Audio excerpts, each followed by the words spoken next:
सरकार ने कहा है कि अधिक एयर क्वालिटी इंडेक्स यानी AQI स्तर और फेफड़ों की बीमारियों के बीच सीधे संबंध को साबित करने वाला कोई ठोस डेटा मौजूद नहीं है।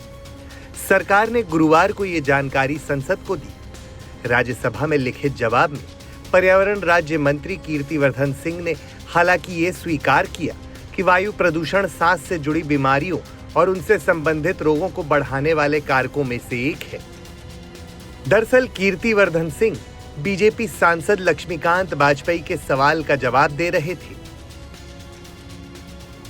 क्या सरकार को इस बात की जानकारी है कि अध्ययन और मेडिकल जांचों में ये सामने आया है कि दिल्ली NCR में लंबे समय तक खतरनाक AQI स्तर के संपर्क में रहने से लंग फाइब्रोसिस जैसी बीमारी हो रही है, जिसमें फेफड़ों की क्षमता स्थायी रूप से कम हो जाती है। सांसद ने यह भी जानना चाहा था कि क्या दिल्ली NCR के लोगों में फेफड़ों की इलास्टिसिटी लगभग 50% तक घट गई है। अच्छे AQI वाले शहरों में रहने वाले लोगों की तुलना में ऐसा बताया जा रहा है।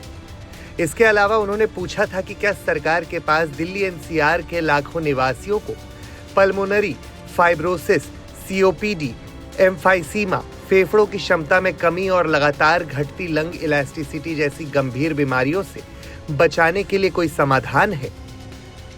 अपने जवाब में मंत्री ने कहा कि वायु प्रदूषण से जुड़े मुद्दों पर प्रोग्राम मैनेजर, मेडिकल अधिकारियों और नर्सों, नोडल अधिकारियों, सेंटिनल साइट्स, आशा जैसे फ्रंटलाइन वर्कर्स, महिलाओं और बच्चों जैसे संवेदनशील समूहों तथा ट्रैफिक पुलिस और नगर निगम कर्मियों जैसे पेशेवर रूप से प्रदूषण के संपर्क में रहने वाले लोगों के लिए विशेष प्रशिक्षण मॉड्यूल तैयार किए गए हैं। उन्होंने बताया कि वायु प्रदूषण से जुड़ी बीमारियों को लेकर सूचना, शिक्षा और कम्युनिकेशन मटेरियल अंग्रेजी, हिंदी और क्षेत्रीय भाषाओं में विकसित किया गया है। इसके साथ ही national programme on climate change and human health के तहत भी विभिन्न संवेदनशील समूहों के लिए विशेष IEC सामग्री तैयार की गई है।